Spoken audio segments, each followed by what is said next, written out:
जय हिंद दोस्तों। बजट 2025 आ चुका है और बहुत बड़ी खुशखबरी लेके आया हम सब के लिए। इसमें आपको बताना चाहूंगा, अगर आप 12 लाख तक की 12,75,000 तक की इनकम कमाते हैं, उस पर आपको जीरो टैक्स देना है। न्यू टैक्स स्लैब एप्लीकेबल हो चुकी है, जिसके अकॉर्डिंग अगर आप 0 से 4 लाख रुपए तक कमाते हैं तो आपको जीरो टैक्स परसेंट टैक्स लगेगा। अगर 4 से 8 लाख के बीच में आप कमा रहे हैं तो 5% का टैक्स एप्लीकेबल होता है। और अगर 8 से 12 लाख आप कमाते हैं तो उस केस में आपको 10% का रेट टैक्सेबल होता है। और 12 से 16 लाख के बीच में 15% टैक्स और 16 से 20 लाख के बीच में 20% का टैक्स रेट एप्लीकेबल होगा।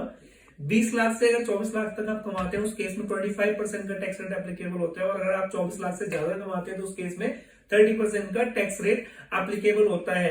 और अब क्वेश्चन ये होता है 12 लाख आप कैसे कमाएंगे सर? अगर आप एक सेक्शन 87A के अकॉर्डिंग पर्सनल टैक्सेशन पर अगर आप 12 लाख तक की आपकी टोटल इनकम है तो वो 87A में 12 लाख तक की इनकम एग्जेंट हो जाती है और उसमें आपको जीरो टैक्स लगता है। इसके साथ साथ अगर आप सैलरीड पर्सन है तो आपको स्टैंडर्ड डिडक्शन मिलेगी, जो कि 75,000 की है, पहले वो 50,000 की हुआ करती थी। तो इसके साथ साथ अगर आप सैलरीड पर्सन है तो पर्सनल टैक्सेशन में आप 12,75,000 तक का की इनकम पर टैक्स बचा सकते हैं, जो कि जीरो हो जाएगा। तो अगर टीडीएस की लिमिट की मैं बात कर रहा हूँ, सीनियर सिटीजन पे अगर वो इंटरेस्ट क्लियर करते थे तो 50,000 की लिमिट से ऊपर पे टैक्स लगता था। वो लिमिट अब बढ़कर 1 लाख हो चुकी है।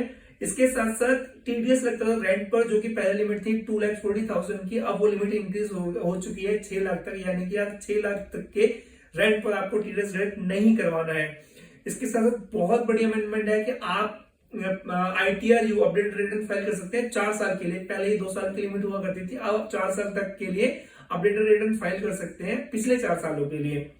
LRS स्कीम होती है जिस जो पहले 7 लाख की हुआ करती थी, अब वो TCS रेमिटेंस के लिए उसकी लिमिट 10 लाख हो चुकी है सीनियर सिटीजन के लिए। और हाई रेट ऑफ TDS पहले ये लगता था कई केसेस में, अब सिर्फ एक ही केस में लगेगा जब पैन अवेलेबल नहीं है। इसके साथ साथ आप 2 सेल्फ ऑक्यूपाइड प्रॉपर्टी डिक्लेयर कर सकते हैं, दूसरी प्रॉपर्टी को डीम लेट आउट इनकम उसमें नहीं माना जाएगा। और इसके साथ साथ बहुत बड़ी अमेंडमेंट ये है कि new income tax bill 2025 is about to launch in next week में आ जाएगा।